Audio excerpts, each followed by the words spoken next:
Hello, and thank you for tuning in to the first TripHacks DC live virtual walk.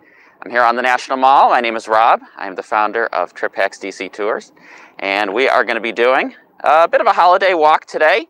We're going to go from right here over at the White House, and then we are going to go all the way down the National Mall to the Capitol on the other end and see the big the Capitol Christmas tree that's down on that side. So welcome to everyone who's tuned in already. If you could go ahead and leave me a comment and let me know where you are tuning in from, what part of the world. Good morning to Cold Glass. It looks cold. Yes, it is cold. To give you a sense of the weather, the Capitol Weather Gang in the Washington Post rated today a 5 out of 10, and they said that today is the kind of day that looks nicer than it feels, and I 100% agree with that. It was about 40 degrees when I left my house, and it is windy today, so it probably feels more like 30 degrees. So that is why you will probably see people bundled up as we walk along the National Mall. I see a few folks tuning in from Arizona, Dale from Chicago, Luis from Florida, Randy from Florida, Pat from Minnesota, Andrew from right here in Washington, D.C., and Christopher from Albuquerque, New Mexico. So I think a lot of the folks tuned in are coming from places with a little bit better weather than we have here today. So Daniel from New York will be there on Saturday. All right, well, you'll get a sneak peek of what it's going to be like when you visit on Saturday. So we'll get started on our walk, and I'm going to swing the camera around to the other side so that you can get a better view. And just like I mentioned earlier, we are starting here on the Ellipse. This big park is called the Ellipse. The lawn is not looking its finest, but it's not too bad either. And that is the White House off in the distance. Now these guys over here, this construction crew, they are setting up for the National Menorah, which is lit every year during Hanukkah. And they will have a lighting ceremony on Thursday. So I'm not sure if that's going to be live streamed, but I'm sure, like many things in 2020, it will. So in any case, I'll let them go ahead and start setting up, and we will begin our walk towards the National Christmas Tree. I'm not even sure if you can see it from this distance. The National Christmas Tree is a live tree. It's not brought in every year like your standard Christmas tree in your home. It's a tree that's permanently planted. And I was reminded on my way over today, because it's a windy day, that this tree has had a bit of a fraught history. It was 9 years ago, in 2011, that the tree blew over in a huge windstorm. So one problem with planting a giant tree here on the Ellipse is that it's not native to the area, and so it can have what's called transplant shock and not do so well when they bring it here. So that tree blew down in 2011, and then they replanted it the following year, and it didn't survive. It had what they called a transplant shock. And so the tree that is here now has been here, I guess, about 8 years, if my math is right. And it's not windy enough today to do any damage, I hope. But that is the very short story of the current tree. Now, the tradition goes back almost 100 years, back to FDR's days when we had a national Christmas tree outside the White House. Has anybody been to the tree? Leave me a comment. Leave a comment and say if you've been to this tree before and what you think about it. Now, I have to say that I typically do a Christmas tour around this time of year. Unfortunately, we'll not be doing it this year because some of the sites along the route are not open for Christmas this year. But in the future, hopefully we'll get a chance to bring that tour back.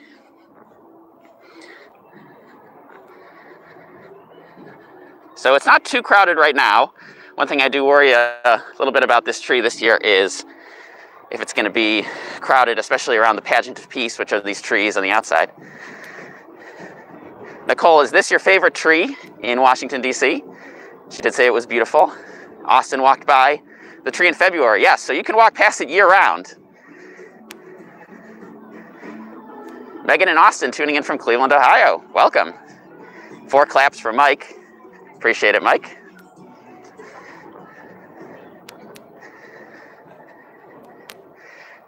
Now, when people come and see this tree outside of the holidays, they often walk right past it, don't even notice it, and don't even realize that it's anything of much significance. Now, the current tree is a Colorado blue spruce, and one thing that I learned, not being an expert in plants, is that Colorado blue spruce is not actually from Colorado, at least not this one. This tree here is from Virginia. Now, when you get a Christmas tree in your house,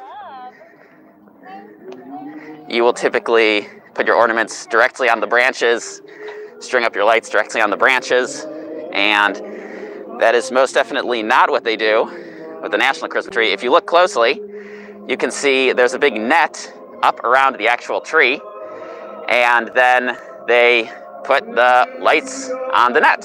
So it looks pretty cool, but when you see it during the day like this, it looks kind of weird, to be completely honest. And then when you see it when it's lit up, you barely even see the tree itself. You just kind of see the frame that's all around it. So I always think that that's kind of funny when I see it that way. All right, thanks for everyone who's tuned in and left me a comment. Mike's watching from Washington, D.C., hopefully staying warm at home.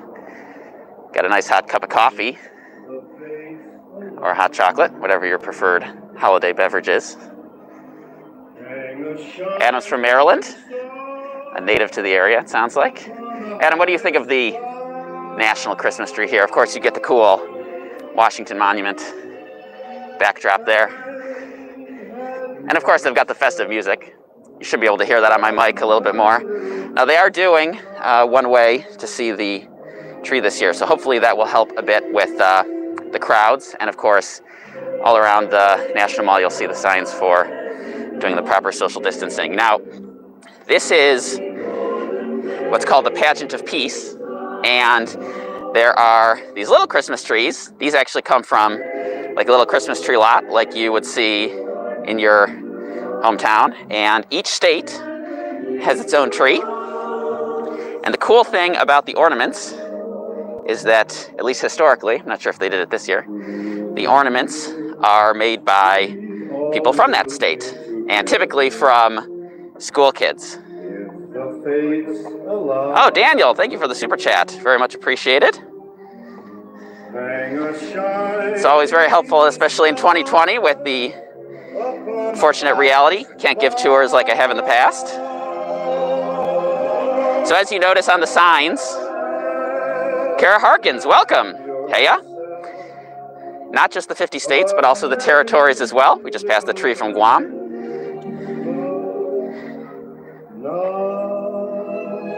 Ah, Andrew's Australian and loves to learn about U.S. traditions. Well, what U.S. traditions do you find the most interesting, Andrew?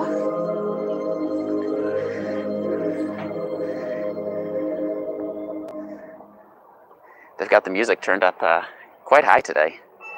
Now, one thing I will say is that they did not do the model train this year, which is kind of a bummer, but understandable. So in years past, around the National Christmas tree, you would see several model trains from the different train companies. You know, your CSX, your Burlington, what is it called? Burlington something? Amtrak, there's always an Amtrak. Christy watching from Louisiana. Welcome, Christy. So back here we've got the nativity scene. Yeah, I love the train too. It's actually my favorite part. But I'm not even sure if they would have run the train today, Nicole, because it's such a windy day. The trains might have blown over. One of the funny things about the train is that you'll often see the park ranger going inside the gate to put the train back on its tracks, especially if it's a less than ideal weather day like today. So this is definitely a little less stuff out and about around the national tree than in years past, but totally understandable. I think there were questions about whether they're going to have it at all. Here's the selfie area. Now I like this. This is new for 2020, I believe. A nice big space where you can stand for your photos. Does the nativity light up at night? Yes. The entire place lights up at night. And so I wasn't sure if I was going to do a stream at night, but if you want to see a nighttime stream, give this video a thumbs up. And if there's enough thumbs up, then I'll come back out here in the evening and do one. No, Kara, I'm talking about the name of the train company. You know, like there's CSX, I believe it's called Burlington Northern. Any train buffs in the audience can correct me on that. Yeah, selfie, oh yeah. People love to take the selfies, so. Of course, straight ahead you can see the White House. So there are some cool photos from professional photographers who have come out over the years and gotten the tree in one frame and the White House in the backdrop. Now it looks like they used the, if you look closely, it looks like they used the big style of lights this year, you know, the ones with the big bulbs, and it looks like they did red, white, and blue. So in the past they've done all kinds of different colors. Sometimes they do those twinkly little LEDs. This year it looks like they went with the old-fashioned, you know, big bulbs, which I'm kind of nostalgic for, I've got to admit. So I think that's kind of cool. So the views of the White House are actually quite lousy, have been for a while, but they will improve once the construction project is finished. So that is the national tree. What do you guys think? If you think I should come back after dark and do a walk around when it's lit up, give this video a thumbs up so that I know that you're interested in that.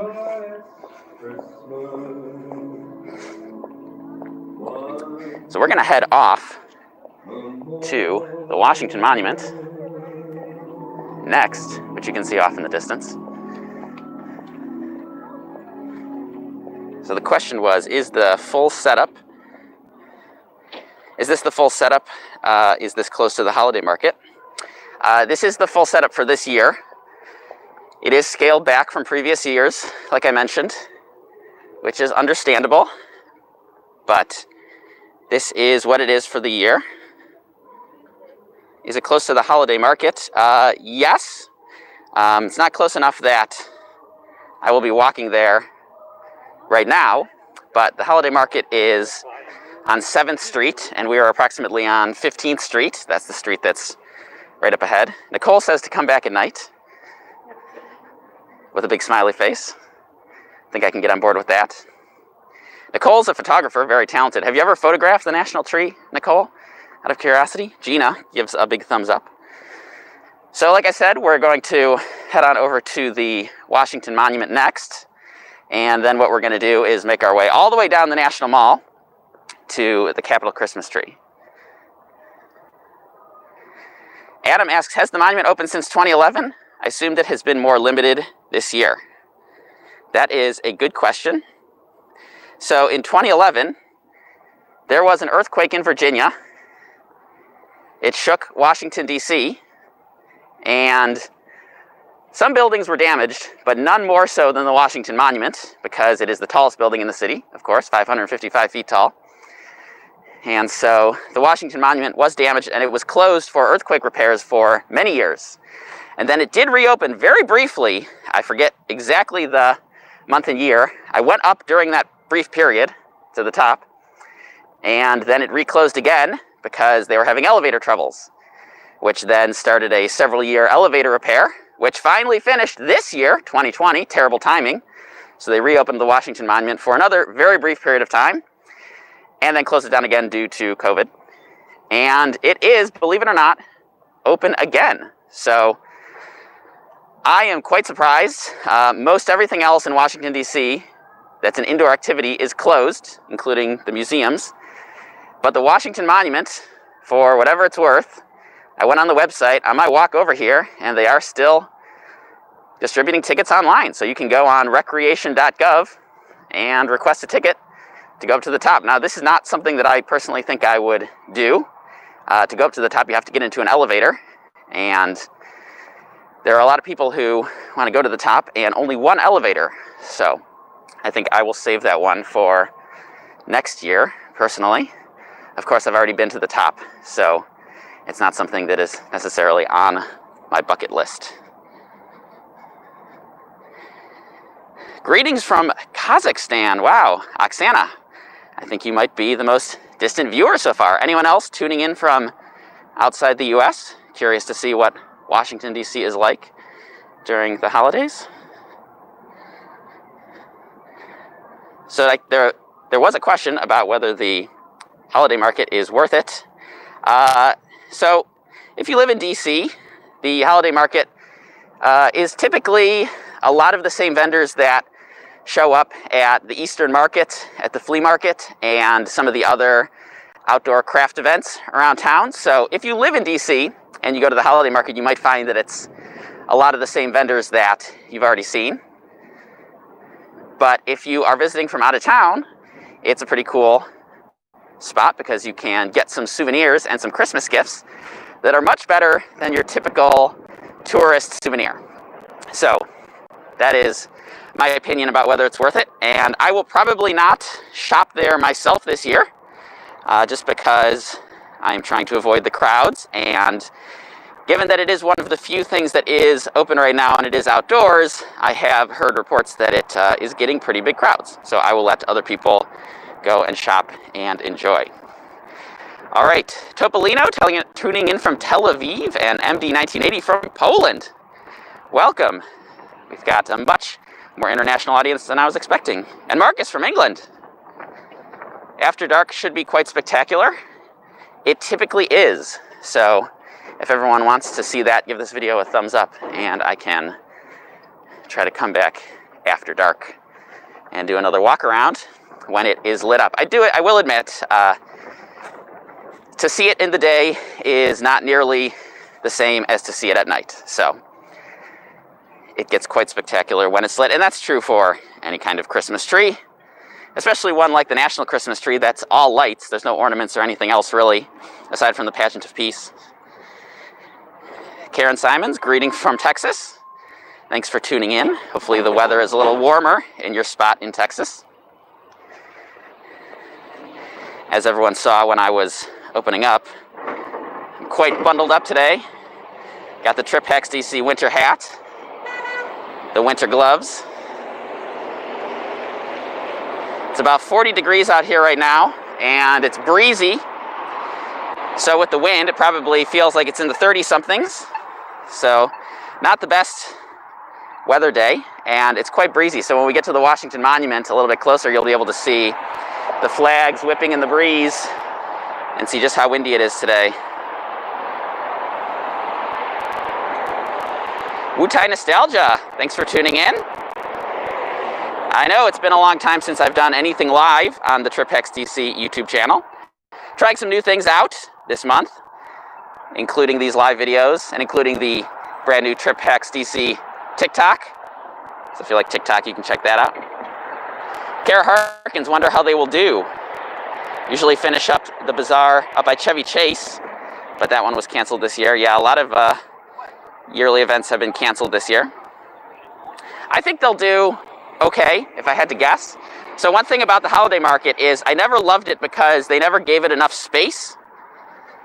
And it was kind of crammed onto this one little sidewalk over by the National Portrait Gallery and the Capital One Arena. And it just wasn't enough space to spread out. Now this year, because they don't want people all crowding around together, they said they would close down 2 full city blocks. And from the pictures I've seen, they actually have done that. Got a Segway tour over here. I much prefer the walking tour to the Segway. Wu-Tai, I am walking towards the Capitol rather than the Lincoln Memorial. But I will show you the Lincoln Memorial in approximately 4 minutes when I get up to the top of the hill, little hill over here by the Washington Monument.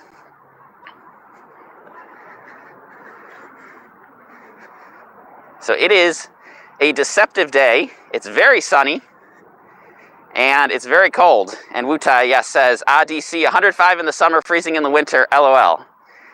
Well, that's the beauty of having 4 seasons. Some people like that because you can come at different times of year and get different experiences. If you prefer more of a San Diego style weather, well, then you should probably live in San Diego, where it's 70 degrees, sunny and beautiful year round. The California tax, as they call it, is so much for that reason. Beautiful weather year-round. This is actually a rather unfortunate day to do a live stream because it's windy. Anyone who's ever tried to record a video or talk on the phone outside on a windy day knows that it can get quite miserable. Now, I do have a lav mic, and hopefully it is holding up. So let's see if I can see my microphone here. And hopefully it holds up to the winds. I'm not sure if it actually will, but you can tell me if you think the sound is okay or whether the wind is ruining it. If the wind is ruining the video, then we'll just have to chalk it up to bad weather and try again another time. Jenna asks, is the mall circulator bus running? Yes, it is. It was closed for a few months. Not sure exactly the time period when it was canceled, but the National Mall Circulator route is back up and running. I saw one drive past just as I was walking over to the Ellipse this morning. I don't know if they're running on the same frequency, so you might have to wait a little bit longer for a bus, but you can still ride the bus. All buses right now are free. I made a video about riding the bus in the metro during COVID a few months ago. So all buses are currently free. You have to enter through the back door. So when the bus pulls up, you're used to going in through the front door, tapping your Smart Trip card or paying your $1 to pay the fare and then riding the bus. But right now, you enter through the back door and you don't have to pay anything. And so, in a way, that's kind of cool. Gonna swing the camera back around.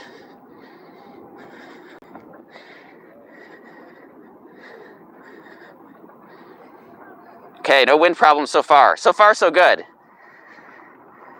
It's definitely very breezy out here. Jason says, watching in Coventry, UK, hoping to visit next year. Hope you can make it next year, Jason. Utai says, last time I was there in July, the temp was so hot and then a storm came through and it was so soothing. So I bet it was not just the temperature, Utai, but also the humidity. On those miserably humid days, you quite often will get an afternoon thunderstorm that will come through.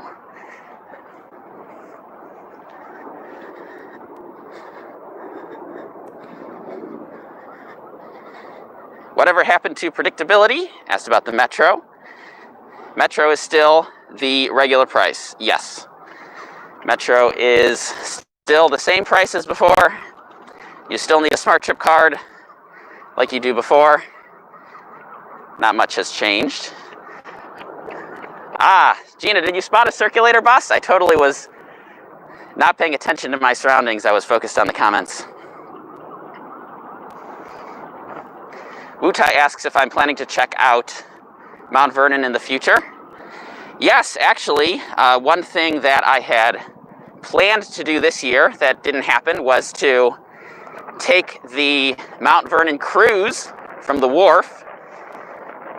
Historically, it has departed every day in the morning. It goes down to Mount Vernon. You can see Mount Vernon for a few hours, and then it returns in the afternoon. So if you don't have a rental car or you don't want to bother with Uber, that's always been kind of a cool experience. Now, it's not cheap, I will say, so you have to consider it part of your experience rather than just transportation if you're going to do it. Question, wow, no snow, why? Well, I don't think it's below 32, and I think you have to be below 32 for snow. If anyone knows the weather better than me, you can correct. It's about 40 degrees right now. I don't believe it has dipped below 32 or 0 Celsius if you're from another country.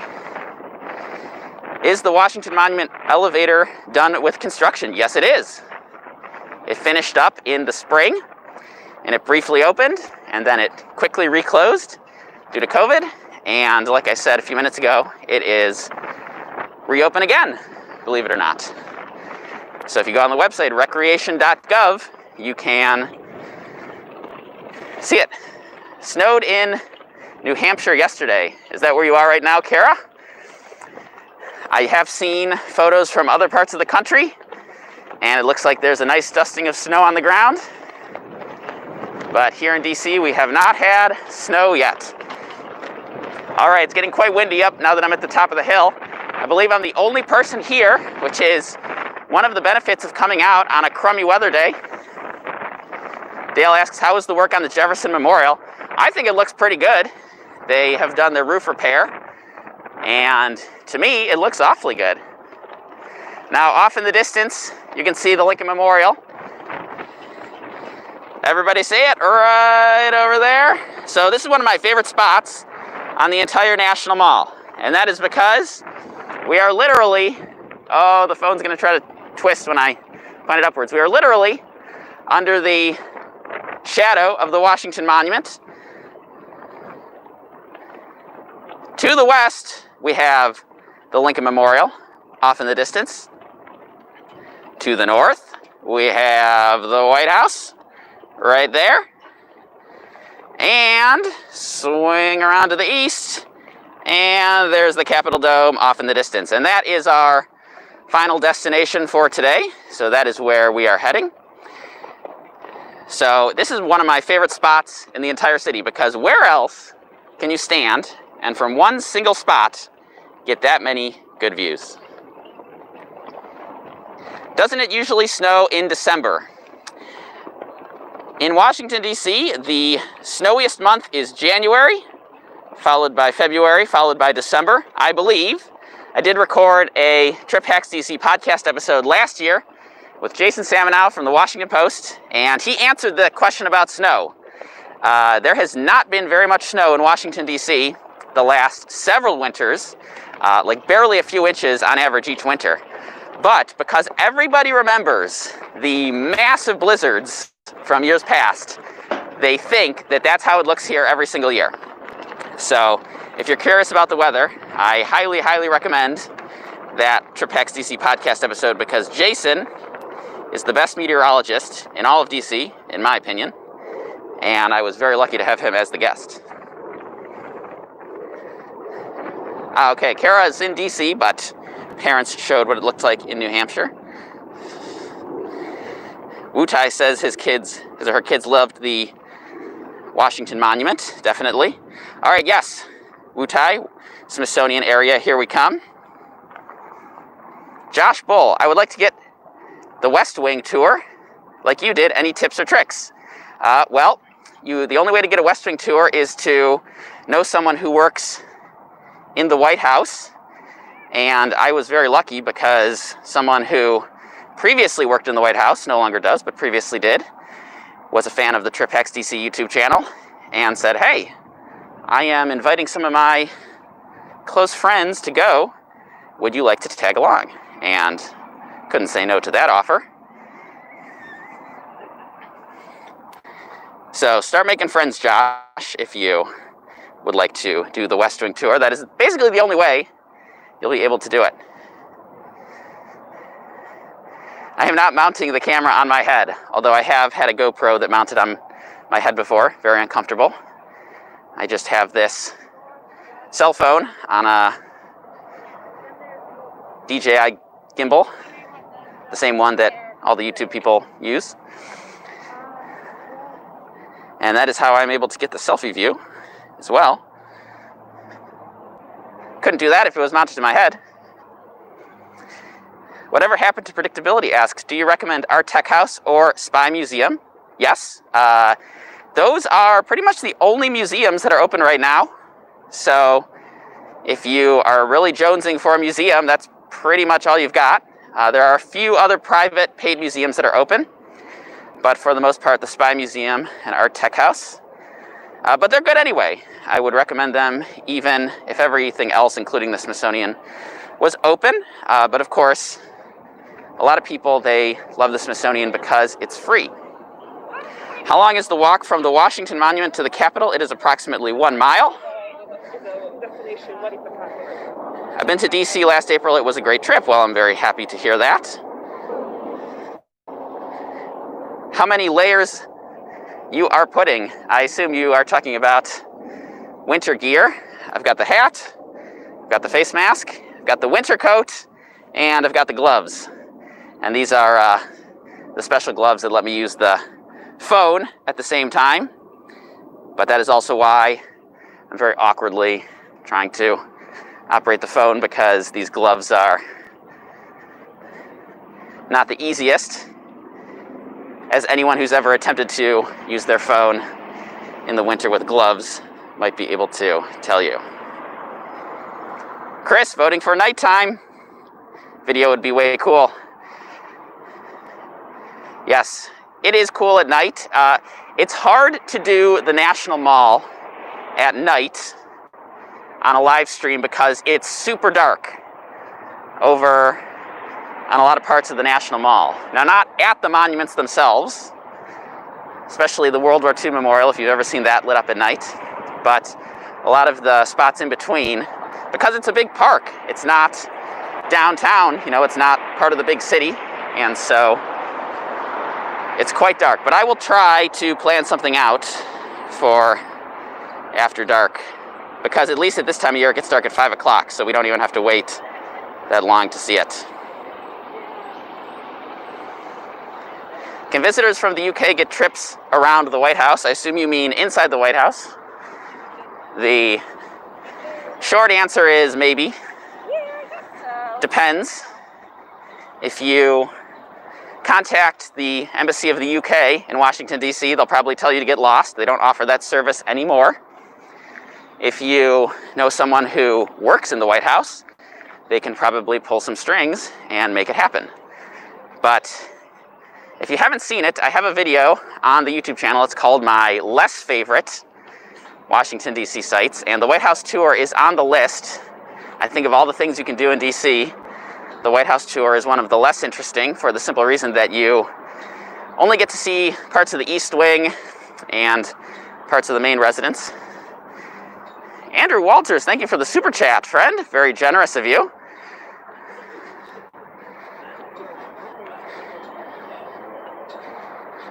Okay, some more questions coming in as I walk down the National Mall. Are the food trucks still around? Yes, they're trying to hang on. They're trying as hard as they can to hang on. I think just like regular restaurants, some of them have not made it, but they're trying. And so let me swing around here. You can see, here's the line of food trucks on the National Mall. There they are right there.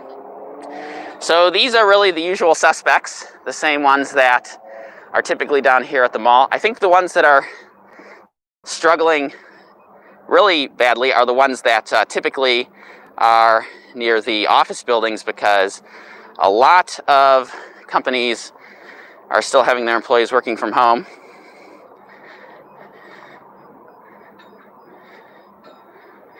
Okay, Wutai says live at night is super hard unless you have awesome filters on your cam. Yes, that is why for the first TripHacks DC virtual live walk, I wanted to do it during the daytime, because way too risky to try to do this at night, even though, as many people have already left in the comments, night is quite amazing. Illy says, wow, streets are empty, no tourists. Pretty much. You have the combination of December, which is generally a slow month, a lousy weather day, and the fact that people aren't out and about because of COVID. So it is quite empty. If you want to see the monuments with almost no one out and about, I made a video about this. In June, it was quite the sight to see, one that I don't think we'll ever see again. I haven't been seeing again. Here's the American History Museum.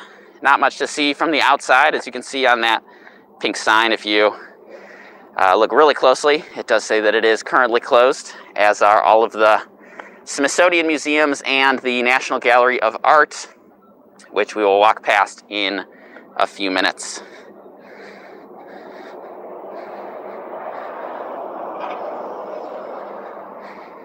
All right, Dale says the Korean War Memorial at night was definitely a highlight. It is highly debated in Washington, D.C. about whether the Korean War Memorial is better before or after dark. And my personal opinion is that there's never a bad time to see it, of course. That's my diplomatic tour guide answer. But I think if I was going to go see it, I would like to see it around midday, because at the Korean War Memorial there are reflections in the black granite wall of the 19 statues in the field. And when it's dark out, it's very hard to see those reflections unless you have laser good eyesight, which I do not. But in the daytime, when it's light out, especially on a sunny day, it's almost like looking into a mirror. And that is quite an amazing experience to me. And the other thing is that when they do the honor flights with the Korean War vets, they will typically come about midday because of how their schedules are designed. And so when I had the Walters World family come on my tour a couple years ago, we went through the Korean War Memorial while the honor flight veterans were there, and just say a tear was shed to see those guys in there experiencing the memorial. All right, what happened to predictability? Was not a fan of the White House tour. I think sums up my opinions about it.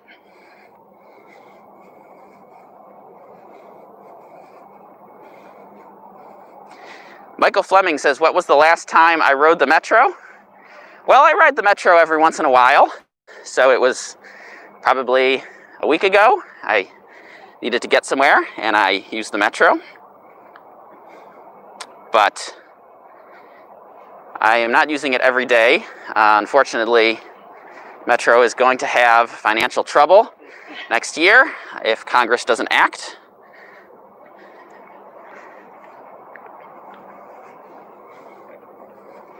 Okay, Wutai says Lincoln's hat was cool, but the red slippers were not on display. So the ruby slippers were off display for quite a while. They were off display as they were doing a restoration, and I think I got more complaints about that than pretty much anything else the year that they were not on display. So I can't control what the Smithsonian decides to put on display and not, but I understand it can be disappointing if that's something that you wanted to see. Okay, am I heading over to the Capitol? Yes, that is exactly where I'm going. Jason asks, best place to visit in August. Came over Thanksgiving in 2017, but this time wife and teenage son are joining. Well, if it's their first time, I would make sure that you do all the must-sees, or at least redo the places that you enjoyed when you came in 2017.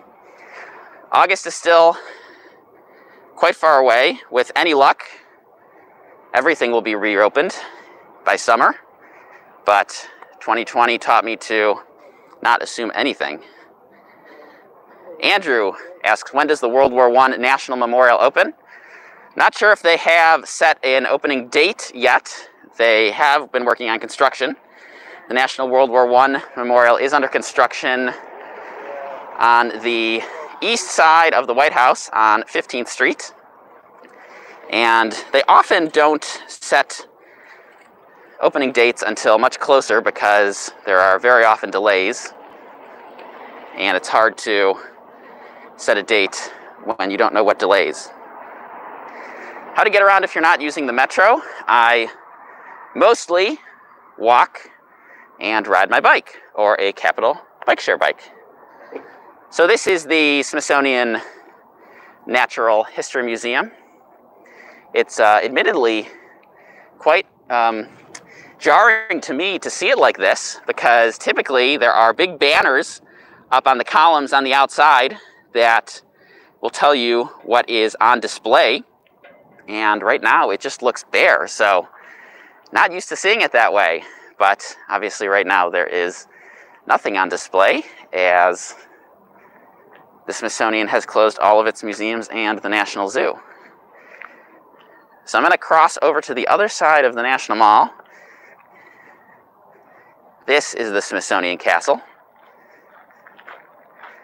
Looks just like a castle. It is the headquarters of the Smithsonian, and it serves as a bit of a Smithsonian visitor center. Now, I typically don't go in here too often other than to use the restroom or get a cup of coffee if I'm really desperate and really need one. They do have a little cafeteria and spot to get some food in there. But it is the oldest building on the National Mall. And inside is the crypt of James Smithson, the founder of the Smithsonian.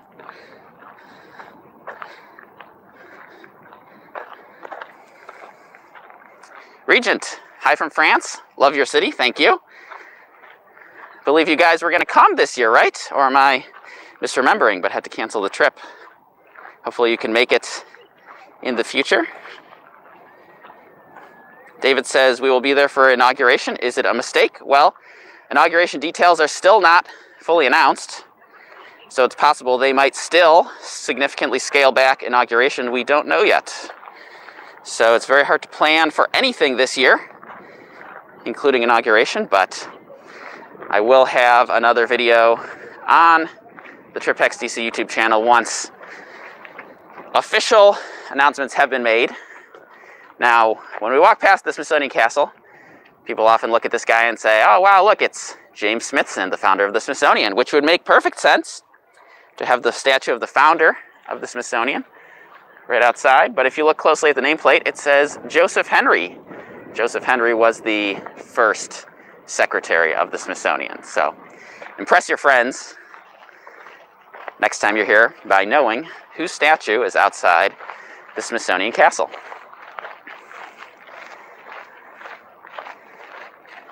This building off to the right of the castle, that's the Smithsonian Arts and Industries building.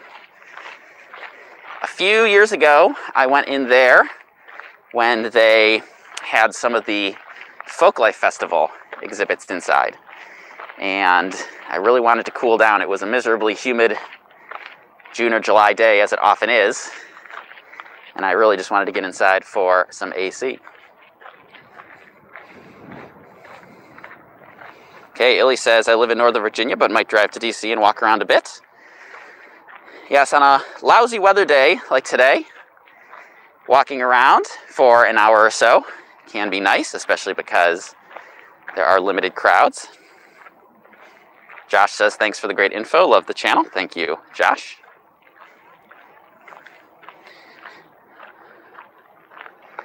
So you can see the Capitol Dome, of course, off in the distance.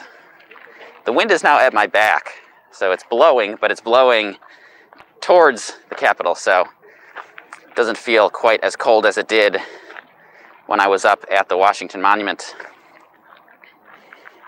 By the way, thank you again for helping for 2019 trip. Always happy to help. That's what the channel is here for. And the podcast, and the social media, and everything else. So this is how I usually get around on a Capital Bike Share bike, or my own bike. Just depends on where I'm going. Or I will walk, like I did today. Christy M. says, planning to visit next Memorial Day 2021. Hoping that things will be open, including your tourist thoughts. Well, my thoughts are, I sure hope everything is open.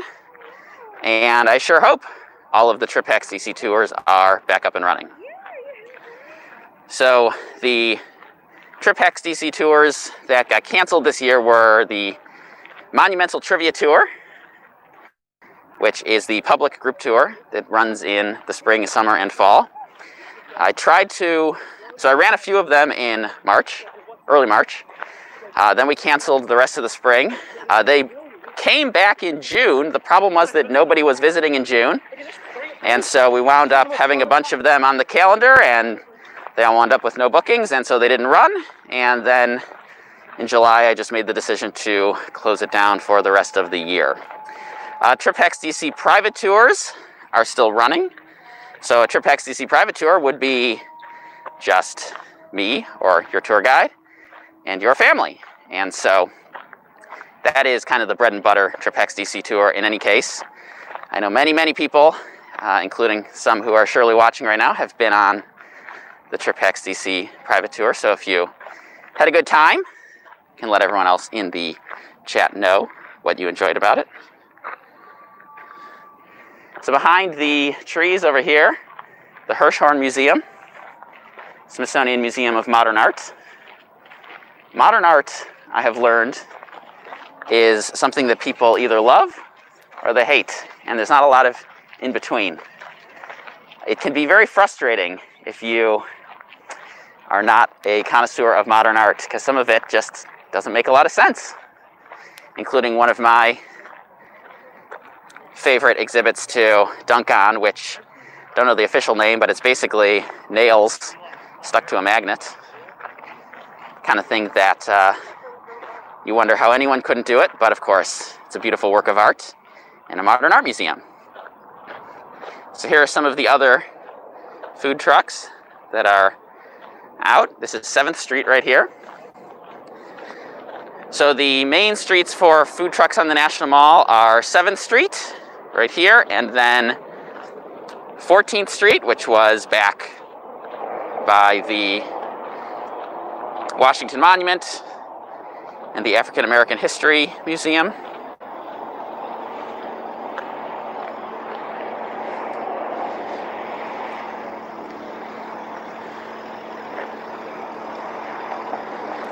Whatever happened to predictability asks, was that a carousel? Yes, it was.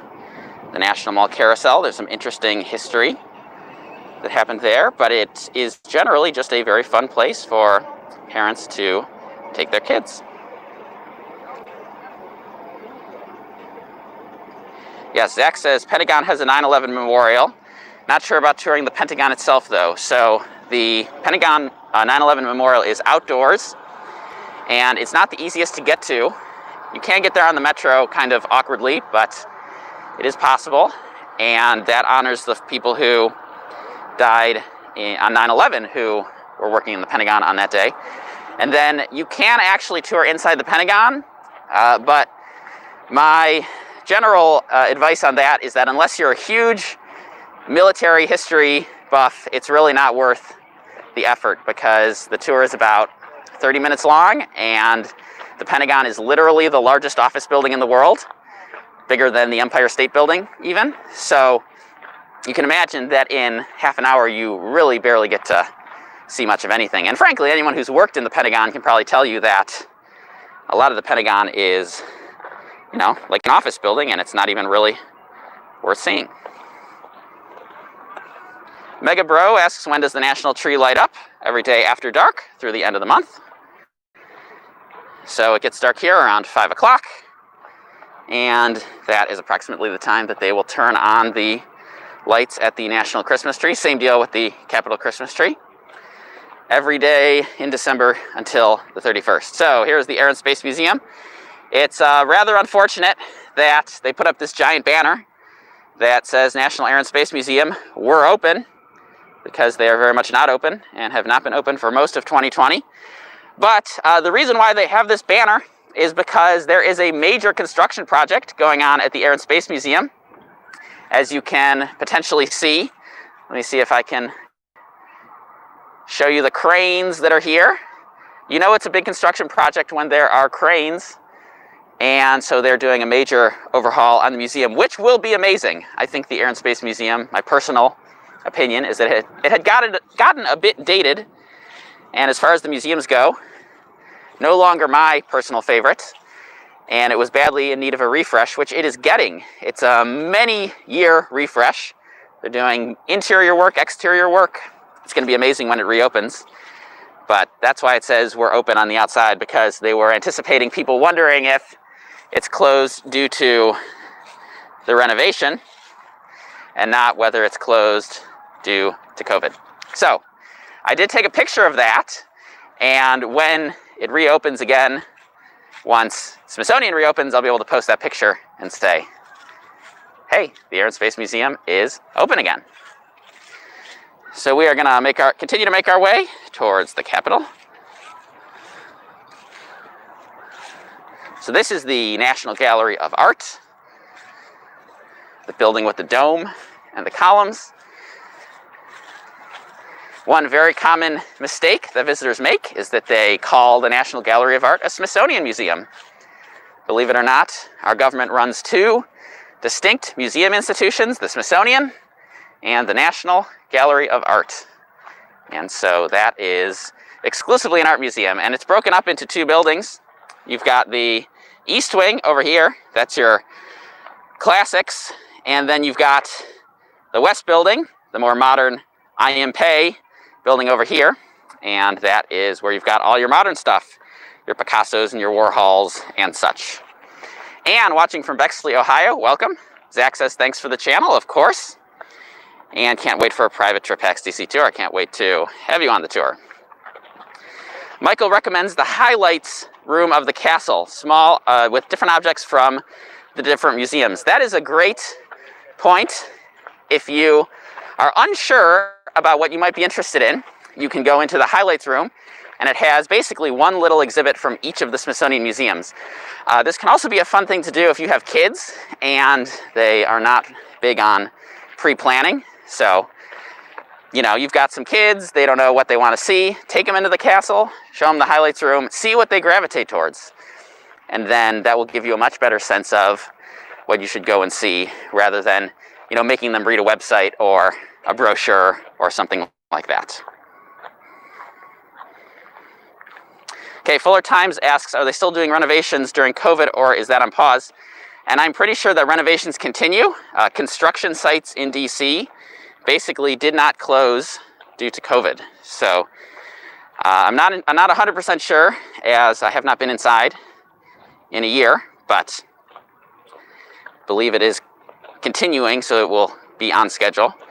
Josh says went to Pentagon and White House before 9/11. Cool thing about the Pentagon is running into 4-star generals. So I guess the thing to say about that is that you have to actually know what a 4-star general looks like.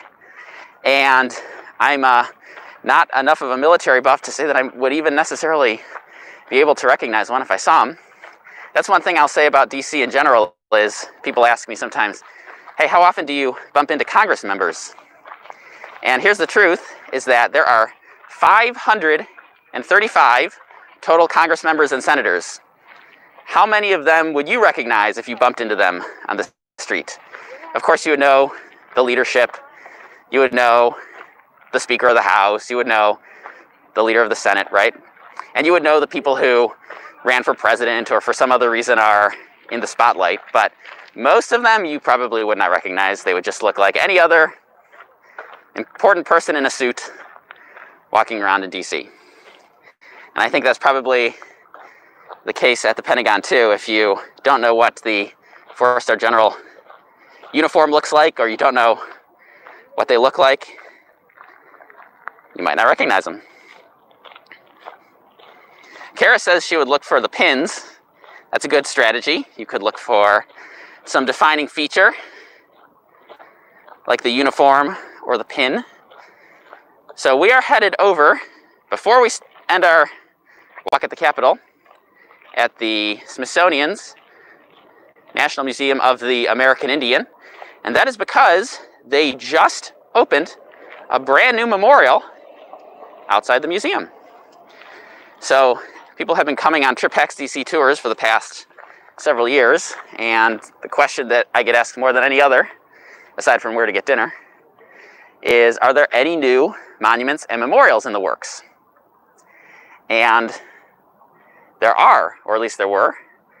There was the Dwight D. Eisenhower Memorial, which opened this year, a couple months ago, and I did a video on that memorial specifically. And then we have another, I guess you could call this a war memorial. This is a memorial to honor Native American veterans. And what better spot to place that than outside of the National Museum of the American Indian? So the interesting thing to me is that these will not be part of the Trip DC Monuments Tour. I think it will probably not be part of most companies' Monuments Tours because they're just far away. They're not over by the Lincoln Memorial and the Vietnam Memorial and all of the others. And so it's just a little bit too far. But if you go on a Segway tour, which I'm not a huge fan of personally, or you go on a bus ride, they will probably swing by here to show you the Eisenhower Memorial and perhaps the Memorial for Native American veterans as well.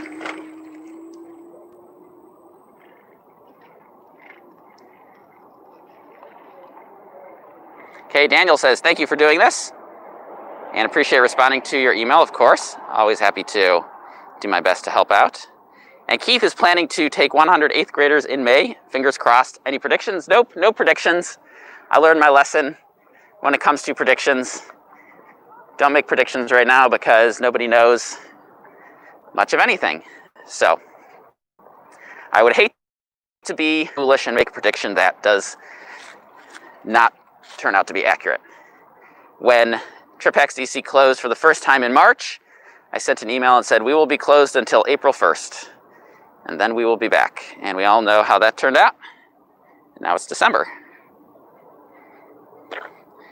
Dale asks, how many steps is the typical walking tour? I believe I did use a step counter once and got this data. I believe it is 8,000 steps on the TripXDC Monuments Tour. So that is a little bit shy of the 10,000 that the Heart Association or whoever it is that makes the recommendation says you should get per day. But I will say that people who use the Apple Watch or the Fitbit who come on the TripXDC Monuments Tour, by the end, they have very often set their personal daily record for most steps. On a day that I give a tour, I will typically do about 20,000 steps. So that includes the tour, that includes walking around, doing daily chores, that includes walking my dogs. And so it's not just the tour. But on the rare day that I do 2 tours, I have gotten up to 30,000 steps. And on the one time that I did 3 tours in one day, I don't remember the number, but it was a lot. Evan asks, is that the American Indian Museum? Yes, it is. We're heading over to the new Memorial to Native American Veterans, which is on the far end of the museum if you're coming from the direction that we came from. Keith says, wise answer. Thanks for the resource as well. It's only a wise answer because I got burned so badly earlier this year, and not just me, many people in the travel industry got burned when we made predictions about reopening that did not pan out. Josh says, going to go to Arlington Cemetery and watch the changing of the guard. Much respect, they're out there 24/7. They are out there 24/7. They're out there right now, but the changing of the guard and the Tomb of the Unknown Soldier is not open to the public, so one cannot go and actually see them right now. So this is called the National Native American Veterans Memorial. It is brand new, not kidding. It is less than a month old. It opened on Veterans Day, which is in November, about 1 month ago. And so it is the newest memorial in Washington, D.C.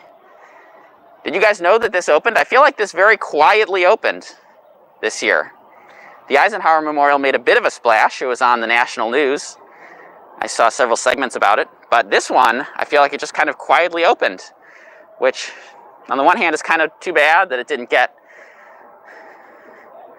more media attention, but on the other hand, kind of cool that we're getting to see it right now. So I'm going to attempt to switch over to the wide view on the camera right now so you can see everything. So this is the centerpiece of the memorial, which is this stainless steel ring, and it's on top of the flowing water, which is right below. These are symbolic, of course. And then on the outside, we have 4 of these posts, and you can see they have the ties on them.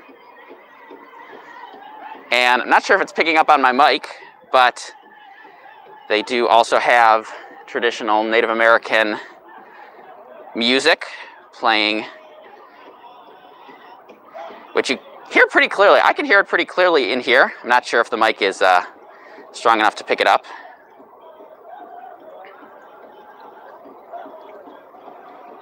Okay, Kara Harkin says, knew it was coming, but surprised I had heard it had not opened. Yeah, I think that's the case for many people.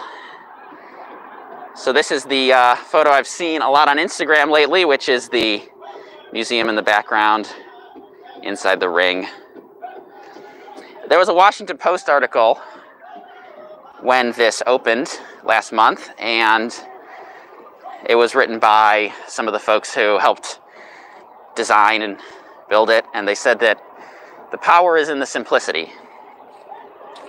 Sometimes you don't need a huge memorial, you don't need a lot of complicated symbolism to honor the people who you want to honor. The article also said that Native Americans have more members per capita in the armed forces than any other group. There are currently around 20,000 Native Americans in the U.S. Armed Forces, and there are 100 and something thousand Native American veterans.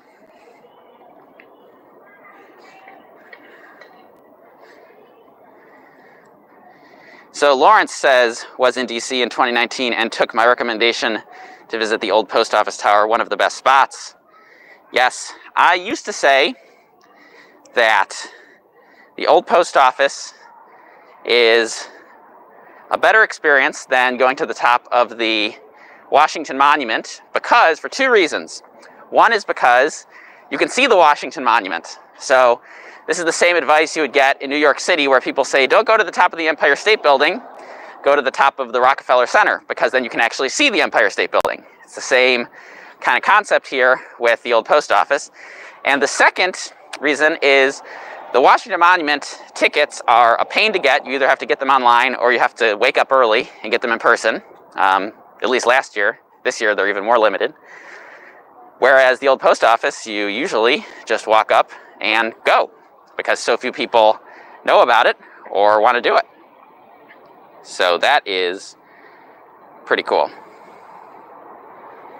Kara Harkin says, yeah, we hear the powwow. Excellent. Glad you could hear some of the sounds. Evan Cortez met the guy who built it, or at least claims to.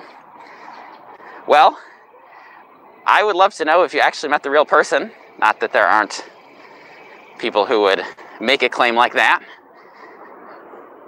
But it is a pretty cool little memorial. Andrew says he likes the story about the code talkers. Yeah, that was one of the things that this Washington Post article mentioned, is that the code talkers are pretty well known in history and in pop culture. And when people hear Native American veterans or service members, they think of the code talkers. But it's more than that.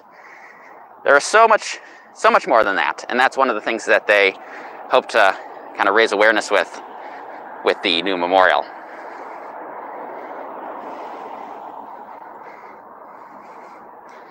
All right, Enzo Vroots. Not sure if I said that right. Hope to visit in 2021/22 and do a real life tour. I hope so as well. Watching from the Netherlands. What time is it in the Netherlands? Are you on the same time zone as France, or slightly off from that? I can never remember my time zones of Europe. So we are approaching the Capitol now, but before we do, want to quickly stop at the reflecting pool, because it was closed for a while. They drained the pool and they were working on it, and I was over here last weekend and there was no water in there, and now it has been refilled, so that is pretty cool. Now, a reflecting pool has a very simple job. Its job is to reflect whatever landmark is behind it, in this case the Capitol Dome. And whenever I give a real life tour, I always give a score on a scale of 1 to 10 about how quality the reflection is from the steps of the Lincoln Memorial. And today it's going to be a pretty lousy reflection, because on a day when it's rainy or when it's windy, you get a poor reflection. And today is a windy day, and so you have quite a poor reflection. But it's still pretty cool to see the water in here. And on a calmer day, you would get a pretty cool reflection in that water. Josh says, how can we hire you for a tour? You can head over to trippacksdc.com and click on tours, and all of the info is over there. Gina, I spy the LOC roof. Yes, LOC stands for Library of Congress, and it is on the opposite side of the Capitol Dome. Not on this side, but on the other side. And I will not be heading over there today because my fingers are starting to get a bit numb from the cold. So after we see the Capitol Christmas tree, I'm going to have to pack it in. But if you want to see more of these live video streams, give this video a thumbs up, because this is the first live walk that I've done, and I don't know if people like it or not, but if people like it, then we can do some more.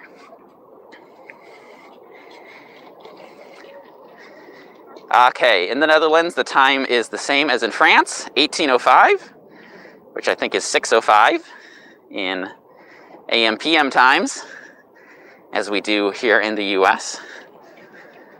So I'm surprised that it feels like there are more people out seeing the Capitol tree today than the national tree, because historically, in my experience, it is more crowded over at the national Christmas tree than at the Capitol Christmas tree, which is why I like this one better.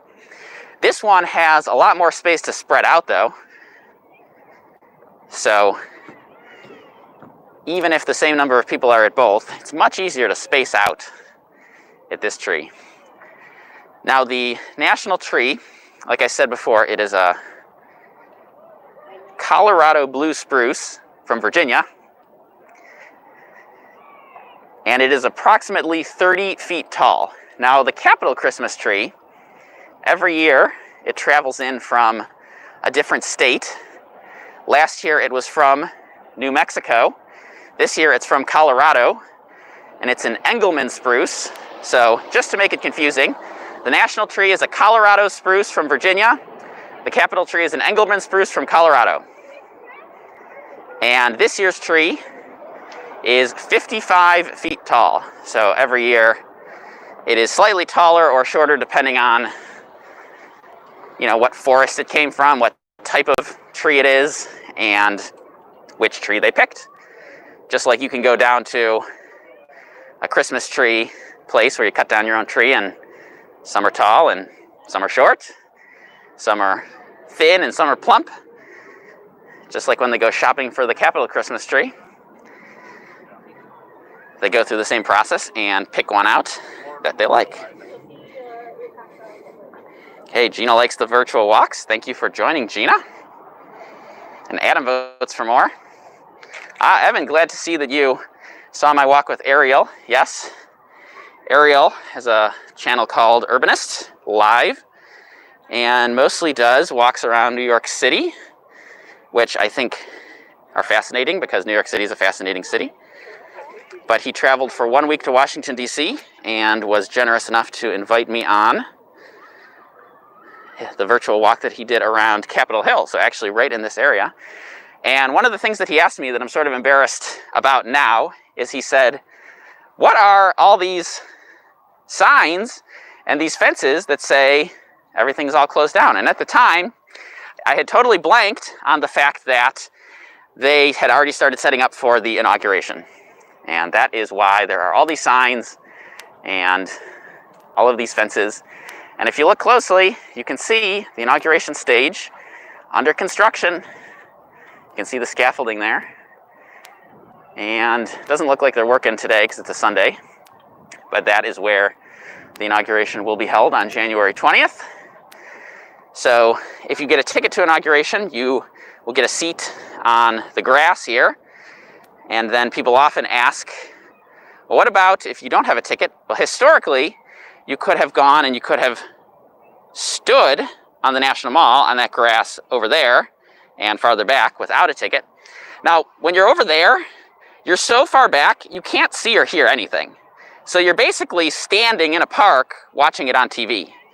And so for that reason, people have asked me, do I go to inauguration? And the answer is no, I've never gone to an inauguration. Because to me, it's a TV event, and if I'm going to watch it on TV, I want to watch it from the comfort of my living room rather than standing around in the cold, because remember, January 20th in Washington, D.C. is not necessarily a warm day.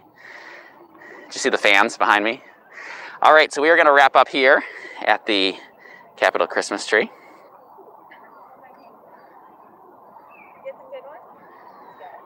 And then I will take any last questions that people have before my fingers freeze. So the Capitol Christmas tree, like I said, 55-foot tall Engelmann spruce from Colorado.